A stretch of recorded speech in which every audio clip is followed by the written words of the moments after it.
Good afternoon, everyone, and welcome to today's Qatar Centre virtual seminar.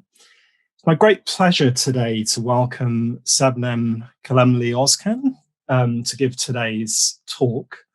Sebnem is Professor of Economics at the University of Maryland, and she's currently working as a Senior Policy Advisor at the IMF until the new year. Amongst the kind of many awards and distinctions you'll see on Sebnem's CV is she was recently featured by the CEPR and UBS in their Women in Economics program as one of the top female leaders in the economics profession. So it's a massive honor, Sebnem, to have you give today's talk. A couple of words of housekeeping just before we kick off. So for those of you who are regular attendees in our talks, we'll have the same format as normal. So if you do have questions during Sebnem's talk, please use the Q&A box to kind of raise those questions, and I will pass them on to Sebnem in real time. And we'll also leave some time for Q&A at the very end. So without further ado, let me give the floor to Sebnem. Thank you. Thank you very much, David. It's a pleasure to be here and talking to you today. Let me start by saying this paper on COVID-19 and small business failures is joint work with Pierre-Olivier Gorinshaw at UC Berkeley, Veronica Penchiakova at Federal Reserve Bank of Atlanta, and Nick Sender, who graduated from UC Berkeley and on its way to Bank of Canada. So the usual disclaimer applies. The views are our own views, and they are not affiliated with any of these institutions we are affiliated with. So the motivation, of course, is very straightforward. We are all living in the year 2020, which is going to be marked by this horrible COVID-19 crisis. It is a crisis that is not only unprecedented, but it's super complex and severe, and it is quite likely to trigger many business failures. Now, in this context, small businesses are especially at risk of failure due to many characteristics of small businesses, which I'm going to clarify during the talk. And the problem, of course, is we don't have real-time data. So we read these newspaper articles saying such firms failing, such firms are not failing, the failings are more than we expect, they are less than we expect. So all of these things are very just copy and kind of a snapshot picture, as we don't have systematic firm level data for 2020. Firms file their accounts with a 2-year lag, so we are not going to know the extent of these estimates, the real numbers for some time. So, and this is of course very problematic because this is going to complicate the policy enactment and evaluation. So what we would like to do in the paper is to shed light on this problem with a different perspective. We are going to ask what is the impact of COVID-19 on SME failures. We are solely going to focus on small, medium enterprises, SMEs.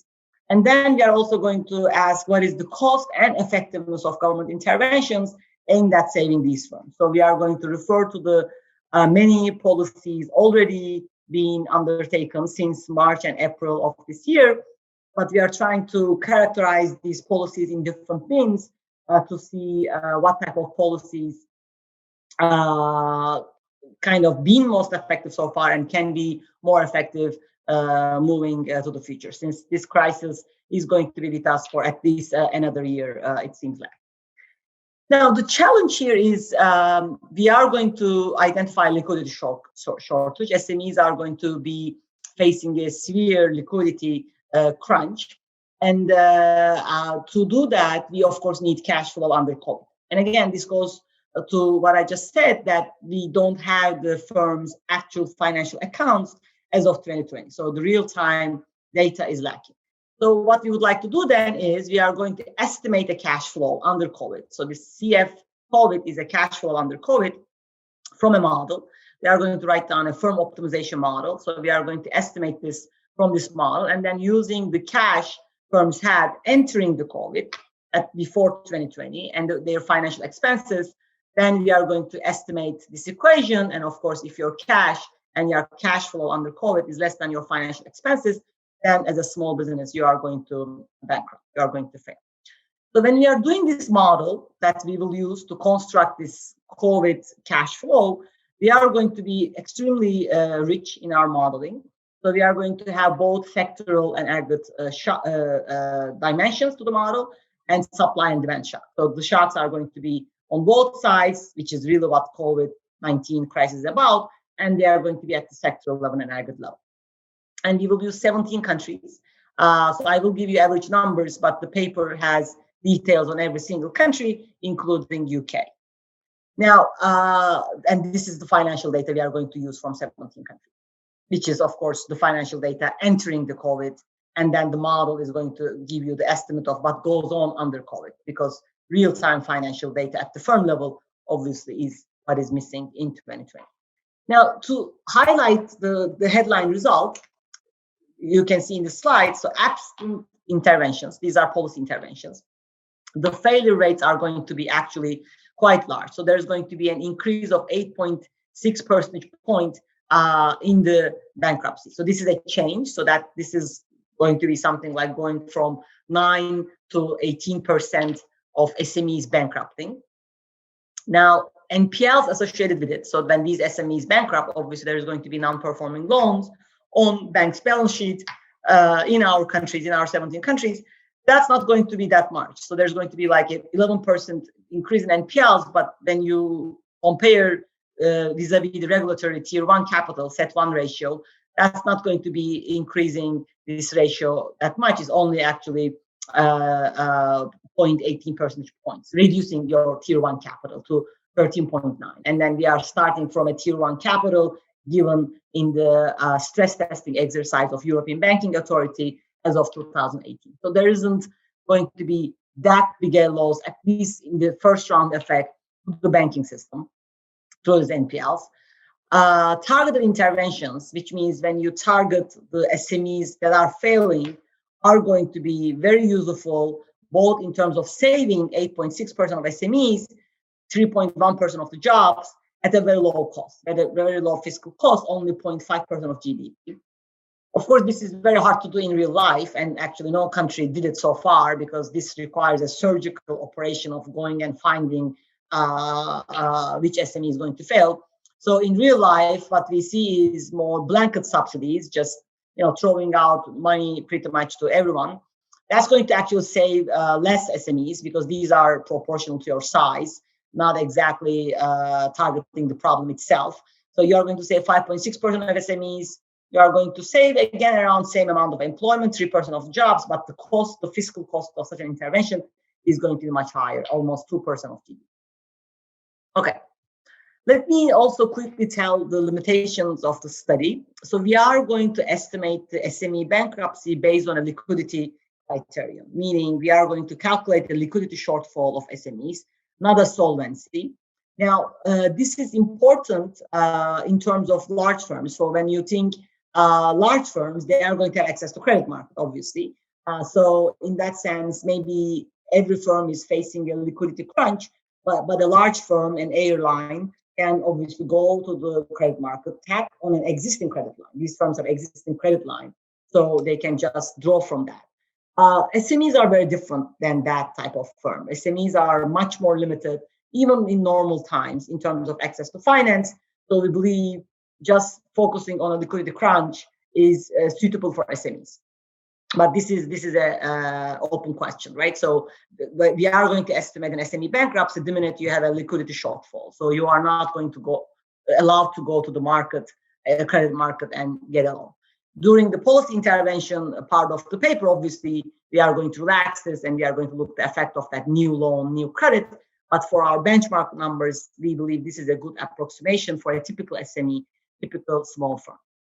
Now, also, we are going to ignore insolvency, which is now becoming a larger part of the debate. Why? Because obviously the first couple of months, you have a liquidity problem, but now we are in November, not in March anymore. This liquidity problem is not turning into insolvency problem. Of course, this has always been very hard, where to draw the line between illiquidity and insolvency. We knew this during the previous crisis, and those crises actually were financial crises. This one is very different. So to decide which firm is viable, which firm is not. So your dentist and your daycare is viable. Obviously, they are going to come back, but your restaurant maybe not. That's obviously a very, very difficult question. And then you take this already difficult question to data in order to take a stand on solvency. You have to look at equity, right? And negative equity means you are an insolvent firm. But now this is very difficult to establish for private firms, right? What is market value of equity? What is negative equity? So for private firms, which basically 99% of the SMEs are, it will be very hard to define this firm is insolvent, this firm is not, because the equity concept is going to be misleading. So we are just going to stick to the liquidity criteria. Also, we are going to have a short-term model, so which means we are not going to let the prices to adjust. They are going to be rigid prices. So output is going to be completely demand-driven. Again, we believe when we are looking at small firms in the 8-9 month period within the year of 2020, this is very appropriate thing to do. But of course, you want to extend our numbers to 2021, moving forward to next year. Then a response from prices is of course realistic, and our framework should be adjusted for that.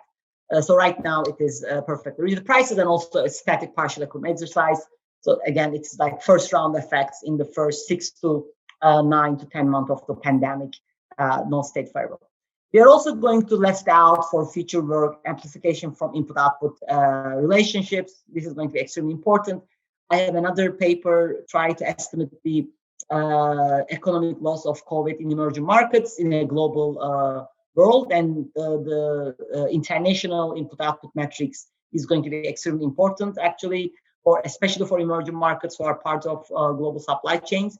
So here we are going to leave that aside to estimate these first round effects. And the final limitation of the paper is going to be about calibration of the shock. So you will see that we are going to have a very detailed calibration of sector by sector demand and supply shocks. And we are going to do this first without any policy intervention. Of course, we are going to use data, and then some of the policy interventions might already, fed into the data we are used, such as, aggregate GDP forecast for the aggregate shocks. So, this is also one of the gray areas in the paper. Okay, so I don't have time to obviously go through the literature, but it's speed of light growing literature. At this point, I'm actually having a hard time to keep track, and I work on this issue, so I'm sure this needs to be updated very soon. So far in the literature, based on what we followed, our contribution is using a structural model.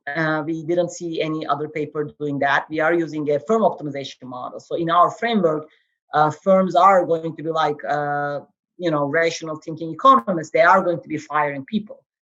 So which is something missing from the literature, and we combine it with firm level data. It is a structural model, but it is still simple enough that it is tractable, and we can combine it with the firm level data to come up with these estimates for the bankruptcy rate. So that's our first difference from the existing literature. And our second difference is this heterogeneity. Most of the literature is aggregate shocks, closed economies, and we are obviously looking at several countries, different countries, and several different sectors. So we are going to really put a lot of emphasis both that sector heterogeneity, country heterogeneity, and effect of government support in affecting that heterogeneity. So that would be our second difference. Okay, let me go very before quickly. You kind of continue. There's one quick question from Sidipto Karmakar from the Bank of England, who asks, when you're quoting fiscal costs as a percentage of GDP, you measure that as a one-off cost or a cumulative cost that would take into account productivity losses from landing to zombies and that sort of thing? Yes, so it is cumulative as of 2020. So I am going to separate those firms. I'm going to separate the zombies. We are going to call them ghosts, viable firms, and survivors. You will see very clearly. So in that sense, you are exactly right. When I talk about the fiscal cost of this blanket subsidy, because you don't make that difference, you say everybody that's a higher fiscal cost, and that's the inefficient intervention, because actually not only you are saving zombies, but you're also saving firms who would survive. who would have survived 2020 without your help, actually. Actually, biggest inefficiency is going to come from that, actually, which is an interesting point. A lot of focus is right now on zombies, but within 2020, the cumulative fiscal cost inefficiency come from saving the firms who are going to survive anyway. You're just throwing them money. So that's a point we are going to make. But we just stop at the end of 2020, right? Going forward, things might change. That's a very important point. Very good. Okay. Let me go through theoretical work, and then I will tell you how we take this to data, but I will pause also once I go through the equations to see if there are any questions. It is actually going to be very straightforward firm cost minimization problem. So firms are going to produce output using idiosyncratic productivity, fixed factors, materials, and effective labor. So everything I is firm, I index is firm, S is sector. So this is K capital, and labor and materials, your standard sector level production function elasticities. Demand is going to be typical. It's going to be about a nested CS demand structure, downward sloping, firms within sector sell differentiated goods. So this is firm demand. And we are going to use hat algebra to denote the change. We will do everything in terms of changes. So the increase in the bankruptcy rate, before COVID, after COVID, right? Because you are going to have a certain amount of bankruptcy for SMEs during regular business cycle. Even COVID wouldn't happen, you would have some bankruptcies in 2020, right? So we are going to take that seriously. So COVID is going to be this counterfactual. So the counterfactual is there's no COVID, but there can still be regular bankruptcies, and then COVID shock is a different shock. And in that sense, everything in orange in this slide is what we will be shocking with COVID. So COVID is going to affect sector productivity. COVID is going to affect sector demand. COVID is going to affect aggregate demand. Okay, so PD is aggregate demand, and this psi is going to give you relative sector demand. This is extremely important because the aggregate demand is obviously something like we all reduce expenditure, so there's this aggregate output going down. But the sector thing is relative, right? This is like how we don't go to restaurants, but Amazon is like doing so well, hiring at a record speed because the online grocery delivery is to the roof, right? So that type of relative shift in sectoral demand, we are going to capture with this parameter while there is this aggregate demand check. Of course, this is going to sum up to 1. Now, in terms of the cost minimization problem, the other thing we are going to introduce to a standard problem is this labor constraint. So remember that it is a standard cost minimization where you produce to meet demand. It's a demand-determined short-run model, right? So this is the demand under COVID. Everything with prime is under COVID. And then I denote things with the hat. That's the ratio, COVID to non-COVID. So this is the ratio of productivity under COVID to non-COVID. So you produce to meet demand, but your labor can be constrained. You can have a labor supply constraint or not. Why? Because the workers are getting sick, there are lockdowns, there are essential sector, non-essential sector. All this we are going to calibrate using data, but in the model, we have to also adjust for that. So which means when labor is not constrained, you are going to have the standard first order condition, your firm minimization problem, where the change in labor and the change in intermediate inputs is going to be given by your standard first order condition. That's your the case where you don't have any labor supply constraint. But when labor supply is constrained, that means this change in the employment is going to be given by excess hat, and that's going to change, of course, your optimal choice for the intermediate inputs. So the change in the intermediate input use. In fact, firms are going to load up. Now, if you cannot hire extra worker, or if you have to lay off certain workers, then you are going to either increase or decrease your intermediate input use accordingly. Okay, so that's going to be the constrained labor supply case. This is the benchmark, and we are going to relax some of these assumptions in extensions, but we believe as a benchmark, this is a usual, very intuitive and usual approximation. Okay, how do we bring these equations to data? So you start with the standard definition of operating cash flow. What is operating cash flow for firm I?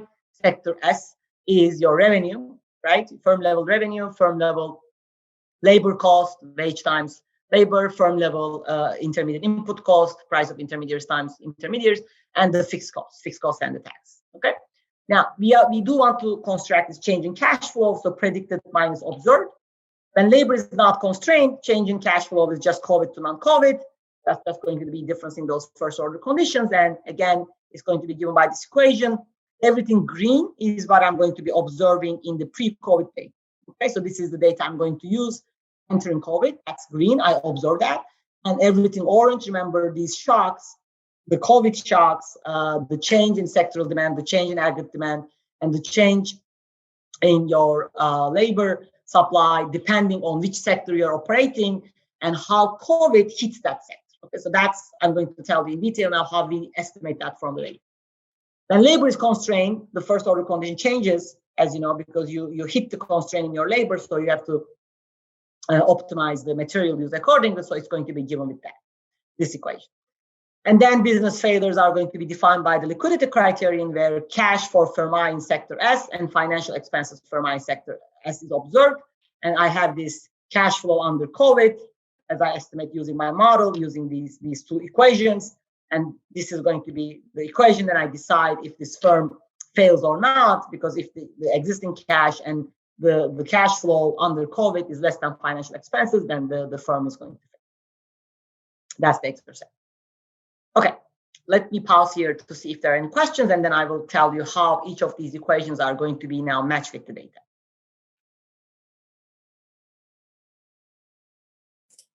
I'm just monitoring the Q&A, and I don't think you have any questions, so okay, it was clear. Thank you. Okay, all right. So how do we do this? So first of all, to get at this labor supply shock, labor supply shock is going to tell you basically the constraint. And also if you are optimizing by firing workers or not, the first step there is to separate the essential and non-essential workforce, right? The essential workforce pretty much going to be doctors, nurses, so you don't have a labor supply constraint there. And non-essential workforce is this everybody else. And in that group, non-essential group, it is going to be about remote work, right? If you can do your job remotely, as we are doing right now, you are going to most likely keep your job. And then if you cannot do your job remotely, then you might be laid off. We are going to use Dingle and Nyman data here to pretty much get at that excess hat within that sector, depending on feasibility of remote work. For example, construction is a sector where you are going to fire some of the site workers, but you might keep your managers and so forth. So that's going to be, the data is going to tell us how we estimate that for the non-essential sectors. Productivity shock, we are going to be very blunt here. So we are just going to adjust productivity of remote workers 20% down. If you come up with better estimates, we would love to hear them. But so far, this is coming from the ACS data, and this is seems to best that is out there. So this is a little bit ad hoc. But what I can tell you is in the robustness analysis, after the benchmark estimates we did, we showed that this is not going to be a big factor in affecting our numbers. What the numbers are really sensitive is the way we do the sectoral demand shocks, and also to a degree, the supply shock. So we will do a lot of robustness there. Sector-specific demand shock, as I said, very important, especially because we are capturing this relative demand shift. So the restaurants are going to be facing a demand lower than 1, but online groceries are going to be facing an increasing demand higher than 1. And we are going to capture this by using face-to-face interaction, right? Restaurants is obviously a lot of face-to-face interaction. You are afraid to go to a restaurant. You are going to cut down your restaurant demand. You are going to increase your demand for online grocery. We will use this ONET data that tells us how strict that sector in its face-to-face interaction versus not. And the sectors clearly we are using are going to be 4-digit level. We are going to go very detailed at the sectoral dimension, and all this data is going to be used at the 4-digit sector level. At the demand shock, so this is all sorts of general equilibrium effect, also precautionary savings. We are just going to use IMF forecast for that. These are quarterly GDP growth forecasts. Again, we will do robustness on this, but it is what is important really for the results is the sectoral shocks more than the demand shock. And why is that? Because aggregate demand shock is going to affect everybody the same way, but we will see a lot of heterogeneity in bankruptcy by sector and by country, and that comes from the composition of your countries in sectors initial conditions you enter the COVID shock and the nature of the COVID shock itself. I mean, every sector is going to be hit differently. So that's going to be more important. Can I ask you one question? This Sure. from me on this. First of all, it's a fascinating exercise. Are you? I'm thinking about, like, in the UK, for instance, we have a lot of regional restrictions now, depending on the prevalence of the virus in different counties, for instance. Are you able to take that sort of granularity into account when you're calibrating these shocks? Because I'm thinking of a restaurant, say, the rules for whether the restaurant can open will depend on whether it's in, one county or another. Yeah. Or is that a level of granularity that's just too difficult? That is because that is the difficult granularity, because we have to follow the lockdown policies, like, different countries. So right now we are going to do lockdowns, same for everyone. There's going to be 8-week lockdown starting in March for everybody. We are going to do some robustness on that, like a second lockdown and all, but we wouldn't be able to do any regional granularity. We are doing sectoral granularity. So in that sense, if you say, okay, this region has a lot of, restaurants or mining or, things like that, then that will speak to that. But the estimates are going to be either at the country level or at the sector level. So, but that's a very interesting question. I think moving forward now, a lot of the countries are going through the second lockdowns. That's a very valid exercise to do for sure. Right now, yeah, we are not doing that. Thanks. But very, very valid. Okay, so this is the picture of the sectoral heterogeneity. This is what we estimate from the data. These are the sectoral supply shocks and sectoral demand shocks we estimate from the data. We do it at the 4-digit level. I am showing you at the 2-digit aggregated level just to make it visible. But in the paper reports details at the 4-digit. The color coding is the oranges are the essential sectors. These are the essential sectors. They are not shutting down. And you can see some of those, actually, the supply shock is going to be very, very limited, almost now, like electricity and water and waste.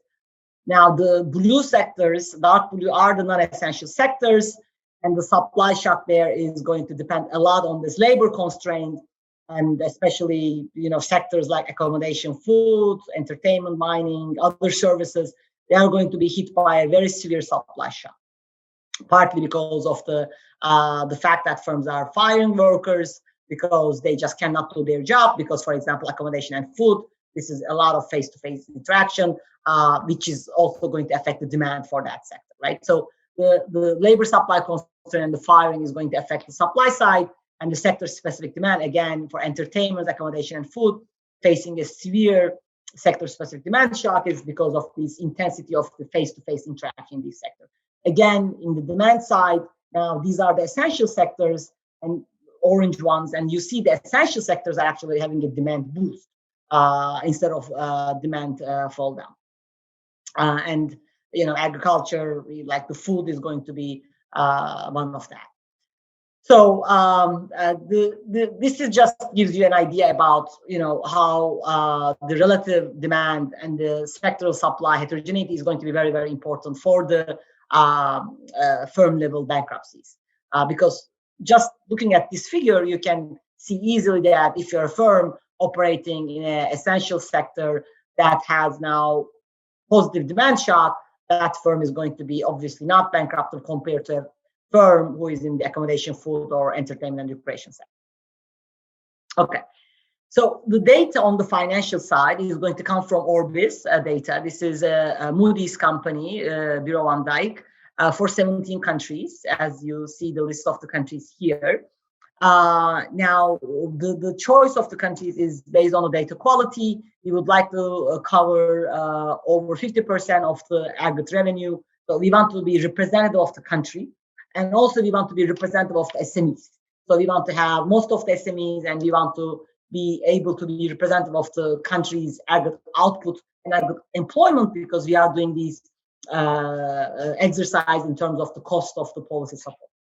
So in this set of countries, we are going to cover most of the SMEs, and SMEs are, again, why we are focusing on SMEs, because SMEs are very important for the aggregate economy. So these statistics here in the third bullet point are from official data, census level data, and SMEs in our countries account for more than half of the employment of the country, more than pretty much half of the wages, half of the revenue, and then almost half of the financial assets. So SMEs are very important for the aggregate economies of these countries. And balance sheet and income statement variables are going to be this first set of results. We use 2017 data because we kind of started at the end of 2019, beginning of 2020, when COVID shock hit. Working on this paper, so with a 2-year lag, you in 2019 the data, you have 2017. Now we updated the data because we have 2018 data, and using 2018 data is pretty much giving you very, very similar result. Like we have changes after decimal point basically. And this is again, why is this the case? Because firm level accounting is coming with a 2-year lag. So 2020 data is going to be available in 2022 basically. And so this is the data, basically 2018 is the financial data. You enter the COVID shock and you use sales, wages, intermediate input costs, cash flow, financial expense, employment, all this from the balance sheet. Okay, let me show you the baseline failure rates. Let me just remind you one more time, what is baseline? Because baseline first have no policy support. Okay, this is very important because one of the reasons actually we do see whatever we see so far in terms of lower level bankruptcy rate in Europe and US is these tremendous policy support. The policy support is super important. In the baseline, there is no policy support. So in that sense, it's an upper bound. There is an 8-week lockdown, okay? It's starting week 9 of 2020. We are going to calculate then weekly numbers going to end of 2020.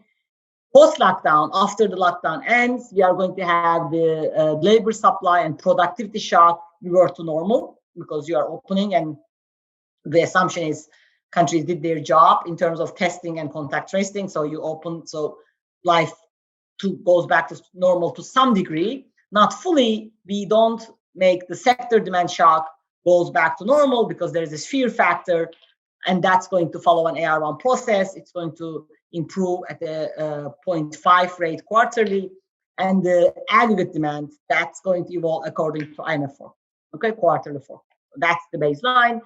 We are evaluating at the end of every week which firm is failing, which firm is not failing. As I said, no government intervention, but this is super, super important. And the table that I'm showing you here is the cumulative failure rate at the end of 2020. So in the high coverage countries, so these are the countries where pretty much we have firm level data on almost most of the country's economy, we are going to have the bankruptcy rate increasing 8.6 percentage points. So under non-COVID, you would have experienced a 9.5% of SMEs failing. Under COVID, you have 18.19 SMEs failing. Okay, so that's an increase of 8.63 percentage points. If we use all our countries, this is 17 countries with all sorts of data. Some of our countries we cover less than 60% of the economy. It's pretty similar actually. You increase from 9.4 to 18.7. But this aggregate numbers is going to mask a lot of heterogeneity across countries. Let me and across sectors. First of all, across sector heterogeneity. So again, remember, I am telling you an 8.6% increase, 8.7, like around 9 percentage point increase in the bankruptcy. When you look at sectoral heterogeneity, you can have up to 25 percentage point increase versus like only 2. But that 9 percentage point increase in the bankruptcy rate is obviously hiding this heterogeneity, right? Accommodation and food, entertainment, recreation, mining, education, these sectors are going to have 20 to 25 percentage point increase in the bankruptcy rate. That's huge versus some of these essential sectors that is experiencing not much. That's important. The second thing that is important is the country heterogeneity. I don't report all the countries here, but of course in the paper, we have all the countries. I want to make the point that Italy is going to be the one with highest, right? Almost 15 percentage point increase in the bankruptcy rate as opposed to my average 9 percentage point increase in the bankruptcy versus Czech Republic, it's only a 6 percentage point increase in the bankruptcy. Why is that? This is going to be because of 2 things. One is the sectoral composition of the country, right? If you're a country that a lot of the share of employment and output are in those sectors like services, then obviously you are going to hit harder. 2, your initial conditions. If you are also a country where your firms enter this crisis with a lot of balance sheet vulnerabilities, a lot of weaknesses on their balance sheet, obviously they are going to be hit very quickly with the COVID shock in terms of these liquidity shortfall. So that's going to be important. In fact, in Italy's case, that's going to be very important. The firms enter with really weak balance sheets to this crisis. So this point is important to make, that average number, it might look high to some, it might look low to some, but just note that, the sectoral and the country level numbers, there's a lot of heterogeneity. Okay, any questions on the baseline benchmark before I go to government interventions? Oh yes, there is one, in fact. So Raghav Mathur asks, wouldn't using the default point, which takes into account both short-term and 50% long-term liabilities, give a better benchmark of whether a firm defaults or not when compared to financial expenses? Yes. So we do that calculation when we look at the NPLs. So in the baseline, we don't do it, right? So the baseline, basically, remember, there is no point of long-term here because you just do 2020. And we do actually assume that short-term debt is going to be rolled over, right? So that's kind of the assumption. But of course, you are right. If we force firms to pay the entire short-term debt, which is the debt due 12 months by December 2020, these rates are going to increase a lot. So that average 9 percentage point increase is going to be like something like 30 percentage point increase. We do have that now being added. The draft you have doesn't add that scenario yet, but we are adding that scenario to the draft right now, forcing firms to pay the entire short-term debt. Now, the long-term debt part, which is forcing firms also paying the portion of long-term debt that is due, that doesn't change that much because these are, again, SMEs. Most of the debt of the SMEs are going to be short-term. The name of the game for SMEs in Europe, as you very well know, is this non-ending evergreening and rollover. You just keep borrowing short-term. You finance investment with short-term. So there is no such thing as 5-year, 10-year debt here. So 12-month debt, you keep rolling over, right? So, but for the NPL calculations, we do also do exactly what you said. Okay, so all this is going to be NPL on the bank's balance sheet, all the debt that is due by December 2020, and also some of the long-term. I mean, of course, there is going to be a big chunk of NPLs then on the bank balance sheet. And that you can think that as a big number to banks. It's just that this financial stability exercise, the way we understand the EBA and pretty much, I mean, all the financial stability divisions do it, is they are doing it as a relative to the tier 1 capital ratio. And that ratio is, 14% at the end of 2018. So no matter what you do, even we do what you suggest, you are not going to eat so much from that ratio. It's not that 14% ratio on the systemically important banks. These are the stress test banks of the EBA that doesn't go to crash to 5 or something like that. I mean, the lowest we can reduce it to 12%. So, which means the important banks can absorb these losses so far. But again, remember that some of it can be also even though aggregate demand shock is less important than the sectoral one, the aggregate demand shock estimate comes from VO forecast, right? So VO forecast on that quarterly GDP has to put some of that government support policy intervention in, right? So in that sense, I mean, maybe the loss to the banking sector can be much larger. So that's the gray area. Okay. There's one additional question I'll just pose to you, again from Sidipto Karmakar, who asks, would it be helpful instead to kind of look at SMEs with some kind of average years of age, like at least 3 years, he suggests. So he's worried that if you have SMEs and kind of startups together in the same sample, the startups might have very high exit rates anyway. So would you get a cleaner picture if you kind of just focused on existing SMEs, if you like? Right. That's a very good point. And this is something we are also doing right now. So we are looking at these firm characteristics such as firm age, firm size, leverage within the group of SMEs, and who are the ones that are bankrupting. And, we didn't see a large part coming from these 1, 2, 3-year-old firms, but we are definitely working on adjusting for that. Yeah, that's a very important. Great. Thank you. Thank you. Okay, let me move on with the government interventions. Now, So doing a country by country calibration of this is, at this point to us, it is impossible. Obviously, if you're an institution like OECD, IMF, Bank of England, you can do this exercise. But if you look at these policy trackers, right now, the policies on SMEs, I'm not even talking about other policies, so policies designed to save SMEs for our 17 countries, there are more than 500 policies put in place since March. It is, impossible to go and say, okay, exactly what is the effect of this policy on this country, on this sector.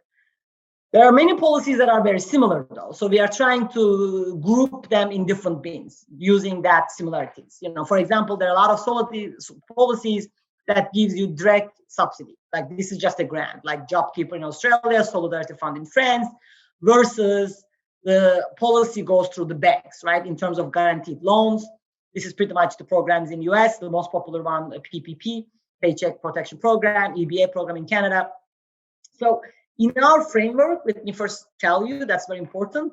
Subsidies and loan guarantees are going to be reflecting the same thing, right? Because remember, we have a static framework, prices are not adjusting, and we don't have a bank there. So we don't have a bank where you guarantee certain fraction of that bank loan as government, and the bank gives that loan to the firm. So we don't have that. So in our framework, we are going to be giving money to the firm, basically. However, we can still differentiate policies on the basis of, first, a bailout policy. So that will be, you are bailing out all the firms. So by construction, this is going to save everyone. Remember, 18% of the SMEs failing under COVID. All firms bailout means you are going to give them exactly that liquidity shortfall, so you save all the 18% of these firms. So that's the all firms bailout. That's the policy we are going to look. The second policy is like, why would we do that? When we have this structure, we can do a targeted policy in this paper, right? In real life, maybe not. And in this paper, we can do a targeted policy where we know which SME is failing. So we go and do that surgical operation where we are going to give the liquidity shortfall to that SME that is failing. So that means we are bailing out SME that is failed only under COVID. So there is no inefficiency here because you are literally saving only that SME. We also want to look at some blanket policies to mimic what has been done.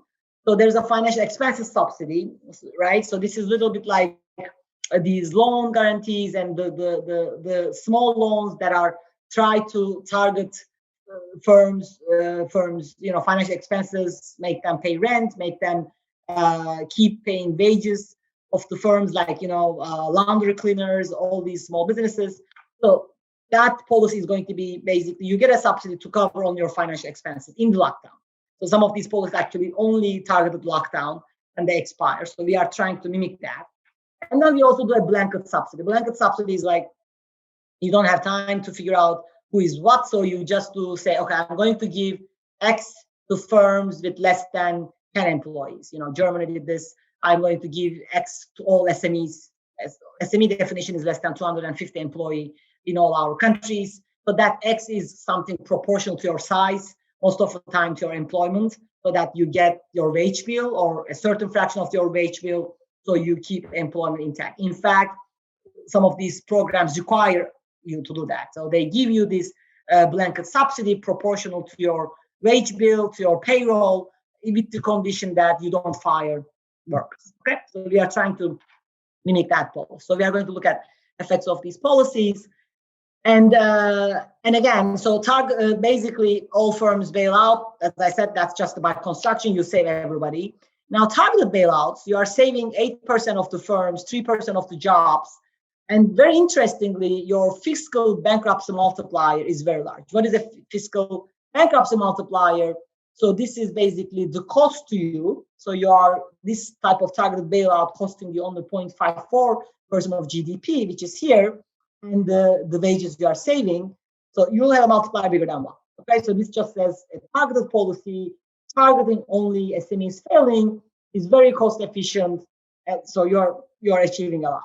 As opposed to a blanket policy, here it's an 8-week labor subsidy. So during the lockdown, you give an X% of your labor cost to the firm. Here we are giving 100%. that is actually much less efficient, right? So your fiscal bankruptcy multiplier, the wages you save versus how much it costs you, is only gives you 0.3. So you see a multiplier lower than 1. It's inefficient. Waiving financial expenses, that is not that costly, but it doesn't do anything. You don't save anyone pretty much, very, very little, and not much job saved. Okay, so it's not a very effective policy. In terms of this question you asked, where is the inefficiency coming from? So we do something actually very interesting. So we are grouping firms into three groups. First, firms that survive COVID and non-COVID. These, we are going to call them survivor firms, okay? So these firms would have survived the COVID shock, but you might decide to save them anyway. This is going to be where your big inefficiency is coming from. The zombie people, so we are going to call them ghost firms, because why we don't want to use the zombie terminology is now affiliated a lot with, government is saving this firm. So these firms left to fail. True, but then this firm is going to be failing actually at the enter of the COVID anyway, right? I mean, so this firm enters COVID with such bad balance sheet that firm is going to fail anyway. So these are kind of ghost firms in our terminology, but it's very similar to zombie firms. And that is going to also create some inefficiency, but not as much as this one. And then the last group of firms is firms fail only under COVID. So these are our viable firms, right? These are your, daycares, dentists, restaurants, and all that. You want to save these firms. And you see that transfers to survivors. This is 1.5% of GDP versus ghosts, 0.14% of the GDP. So in that sense, of course, they are both inefficient, but throwing money to the firms who would have survived anyway is even more inefficient. So that's kind of the point we want to work here. And again, the fiscal bankruptcy multiplier of the viable firm is now even larger than in the old firm setting. In the old firm setting, before I show you a number bigger than 1, here I'm showing you a number bigger than 2. So it's really a very good policy. Targeting the firms who would only fail under SME, under COVID, targeting these SMEs is a very, very good policy. You are going to get a lot bang for your buck. So that's what it's saying. Now, of course, how to do this, there are like these ideas of clawing back the money you give with additional policies. In fact, I wrote a policy piece in March, at the end of March, for the US firm, saying at this point, Treasury just should save everyone using the IRS tax system with a negative tax. We call it negative tax, negative SME tax, and later claw back during excess profit tax in the future years. We would have, of course, this is not done, but the cost wasn't actually that big of doing that, the U.S. government, and you wouldn't have any unemployment problem at all. So if the goal here is to save jobs, then a negative SME tax was the best thing to do early in the crisis, like in March, April, right away. Of course, nobody did that. Anyway, so that's basically showing the importance of grouping the firms. And the final thing I want to show you is the importance of policy support. So policy support is not only important in terms of doing it once, but continuing relief is extremely important, right? So what I show you here is, so this is my, the dark gray is my original 8-week lockdown. So this dashed line is the benchmark number I show you. That's the 9 percentage point increase in the COVID to non-COVID bankruptcy rate.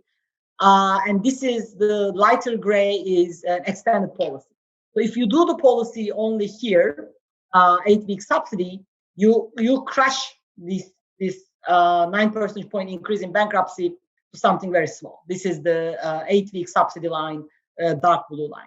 Now, if you do a 16-week subsidy, so you keep supporting after the lockdown ends, then you are really reducing the bankruptcy rate to almost something very, very small. This is actually almost like 2 percentage point increase, the increase equivalent to the increase in the essential sectors in the benchmark numbers. So, and if there's a second lockdown, say this is your benchmark bankruptcy rate increase, and you didn't do anything. In the second lockdown, you are going to increase it more. But if you do a subsidy during both lockdowns, you are going to reduce bankruptcy rates a lot, right? I mean, just subsidy during the first lockdown reduces your failure rates by 65% and additional reducing another 60%. And if there is a second lockdown, if there's no policy support, you are going to have a small increase in bankruptcy rate. True. Why? Because you had everybody bankrupted already. And if that additional labor subsidy you did before basically eliminates the effect of second lockdown. So if you did policy support during the first lockdown and continue doing it, now you can do a second lockdown. You are not going to have any effect on the bankruptcies from the second lockdown. So it just shows the importance of policy support, not only during lockdown, but continuing policy support, which is actually most of the countries end up doing at the end. Now, in terms of extensions, some important extensions I want to mention. So remember what happens when your labor supply is constrained. You fire some, and then you keep operating. Of course, you keep operating based on your intermediate inputs. And for some sectors, that may not make sense. So think at a restaurant, you fire your waitresses, you fire your cook, but you keep buying beef because you are cooking yourself and delivering to home. So that may not be realistic for everybody. So we allow firms to mothball. Basically, you shut down, you don't bankrupt, you don't exit, but you just shut down temporarily. And this is also going to cover that scenario I just told you. You are closing your restaurant, but you might be cooking yourself and still serving your customers food. So that exercise, that extension is going to reduce bankruptcy rate to a certain extent. Not a big difference, but we allow that. We also allow labor adjustment cost. This is important because right now, if you're in a sector that you face a higher demand, so online grocery delivery, our framework will make you get more materials and hire more labor. But let's say you are constrained, you cannot hire, then you are going to be in a bind. So we kind of allow those firms to still hiring by introducing adjustment costs. And that also changes our bankruptcy number to somehow. And then we also do this annual assessment instead of weekly. So the weekly calculation of the bankruptcy don't allow you to smooth anything, right? Definitely don't allow you to go to the credit market, to wait a little bit. It makes you bankrupt immediately. So we don't do that, and we say, okay, you know what? We just let you to assess the situation in December 2020. This will allow you also to go to a credit market and ask for credit, and we are incorporating that scenario right now. So that gives you different numbers. But overall, these adjustments are not going to change things that much. Mostly between 1 to 3 percentage points on average. Okay, so let me conclude, and I will get some more questions after that. So what we do in the paper is to show that COVID-19 is a very important source of risk for small, medium enterprises. The bankruptcy rates can go up 9 percentage points. So 18% of SMEs might be bankrupting. That's our baseline number. Still, the impact on the banking sector is going to be modest. I didn't have time to go through this NPL calculations, but if there are questions, we can go through them. And we show that targeted bailouts, if feasible, of course, these are hard to do in real life, but they are very efficient policies. They would save SMEs at a very low fiscal cost to the government. Blanket policies are less efficient, especially because you are saving survivor firms. So you have to design these policies in a way to claw back that extra money that you throw away on a firm who would have been fine on its own. So that's an important policy lesson. In the case of repeated lockdowns, it's very important to keep the fiscal support, to keep the policy support. I mean, that's the thing that makes the biggest difference, right? So the policy support basically halves our bankruptcy rate. So this baseline number of 9 percentage point increase goes down to pretty much 4.5 with the policy support. So in that sense, policy support is very important. And there are a lot of things we don't do. We do provide detailed country level results, but general equilibrium framework, by letting prices adjust in the next year, 2021, incorporating amplification through input-output linkages, which is obviously going to increase your bankruptcy rate, and do better on the firm bank match data, because then you can target the losses to the banking sector better, are all in our plans for future work. let me make this point a little bit more clearly. The exercise on the NPLs and banking sector stability, we do based on the stress test banks. So we do use, the banks used by the EBA. Of course, we know in our countries, in Europe especially, most of our countries are European countries, there are banks specialized in SME lending. So we don't look at them, right? Because they are not as part of the EBA stress test exercise. So they can be affected really badly. So better from bank managed data will help you also to look at that. Thank you very much. Wonderful. It's an incredibly rich piece of analysis. Okay, so let me encourage, we have a couple of minutes of questions. So there is one question I'll relay to you immediately from Danny Walker, who says, I appreciate this is hard to do in your analysis, but what's your sense of why bankruptcy rates are lower in most advanced economies at the moment versus prior years? Do you think it's mainly fiscal support or changes in bankruptcy laws or what? Okay, so again, looking at the current data is very difficult, right? So these current rates are low, you're right, both in Europe and US, and we base that conclusion mostly on bankruptcy filings. Okay, so first of all, these filings are going to be very different in US and Europe, right? In US, actually, SMEs don't file. The Chapter 11 in US is for large firms.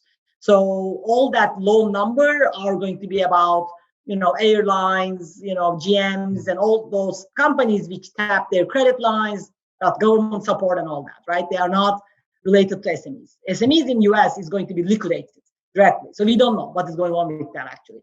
There is some evidence from survey data. Some census is doing a survey. Some authors look at those surveys results, covering a small part of SMEs, not all, but those results actually are alarming, right? And there's an alarming rate in bankruptcies, and they are the ones actually exactly matching the huge unemployment spike. Now, there's also effect of PPP program. PPP program is like oversubscribed, and the funds run out very quickly, right? This is the Paycheck Protection Program in the US, exactly targeting SMEs, and you will hear many stories that your corner laundry telling you, she is saved because she got money from PPP. So it's a combination of things. I think, the policy support is definitely effective on the SMEs. Otherwise, SMEs are going to be liquidated immediately. There's no Chapter 11 for SMEs in the US. And what we see this kind of low number in terms of bankruptcy filings is most of the large firms in the US. Now, in Europe, again, obviously everybody can file in Europe. There's no such thing as large, small. But what I'm understanding from European experience is it takes such a long time. I mean, the courts are completely now congested. I mean, again, the numbers we are looking at is kind of the tip of the iceberg. We just, nobody have the time to process these things. And remember, we did talk to the legal experts on this. When you file these bankruptcies, the law is that you do show somehow you're insolvent. But of course, you fudge that. Again, this comes back to being a small firm, being a private firm. What is the negative equity? You report your equity is not negative, you are not negative. I mean, there's no market valuation behind this, right? So, yeah. And in fact, there was an article in Financial Times 2 months ago that how firms in Europe creating EBITDA-C, so an EBITDA for COVID. So they are entering in their balance sheet a different EBITDA, which will, of course, immediately affect that criterion for filing bankruptcy, right? So they are like, oh, you know what? I don't have to file bankruptcy because I'm fine. So I think it's a combination of these things that the numbers they are seeing are low, both, again, government support and not really filing it, courts not having time to processing it, and firms are trying everything to stay afloat. But I would wait on this, right? So the real numbers is really going to be in a year to 2 years time, and you don't know what the government support is going to be. Maybe the countries are going to do tremendous amount of support now during the whole vaccine distribution, and then it will stay very low. Yeah, so we don't know. That's very compelling. I realize we're on time, but can I pose one more question to you, which is in the Q&A? So this is again from Raghav Mathur, who says he was wondering if you ever thought about using a predictive regression model to estimate the SME data using those publicly listed firms in the same industry. This may aid in decreasing the data lag you may find when it comes to SME financial data. Yeah. So we didn't do that because this is something that the whole world is working on right now, and many other papers are doing exactly that. So this is what OECD did originally, BIS did, MCM department at IMF did the same thing. They are looking at listed firms. At the research department at the fund, we are actually doing an extensive version of what I just presented to you, focusing on SMEs. I mean, a lot of institutions and central banks focusing on all the firms in the economy, of course, did that and started with the listed firms because that's the typical thing to do. And if you look at those numbers, they are on the higher side compared to our numbers. And they mix small firms and large firms. So I don't know what to make of it. Is it because they are doing a good prediction on the small firms and the higher number come from the small firm, or, I don't know. I really don't know. So, but basically, those type of approaches are not going to allow the firm to optimize, right? So firm is not going to be doing this exercise, and we know that firms are doing this. I mean, otherwise, firms wouldn't be firing people, right? Even in Europe, where it is hard to fire people as opposed to US, there is an increase in unemployment, right? So in that sense, that's a very useful exercise. Don't get me wrong, definitely, because you do use the information, as you say, from the listed firm data and predict. But we believe our exercise have very useful things to bring to the table. And let me give you one statistic so that you appreciate how different a listed firm and an SME is. When you look at these listed firms in Europe and US, the average firm size is going to be 3,600. So you're a firm, average listed firm is going to employ 3,600 people. And average SME's employment is 13. So, we are really talking about very, very different firms. The average SME versus average listed firm is very different. And at the end of the day, with that prediction exercise, you are comparing averages, right? It's a regression framework. So we prefer our approach, but those approaches are very useful. The more, the merrier. Quite. That's a nice way to end it. Yeah. Well, let me thank you. I found that an incredibly interesting and rich piece of analysis. Ambitious and rich. And you've got some policy conclusions as well. So it's a wonderful talk. Thank you very much, Sebnem. And let me just advertise our next speaker will be Daisuke Ikeda from the Bank of Japan. We're moving away from a Monday slot. This will be the last one before Christmas. So this will be Friday, December 11th. So hope to see you there. But with that, thank you very much. Thank you very much. Thank you.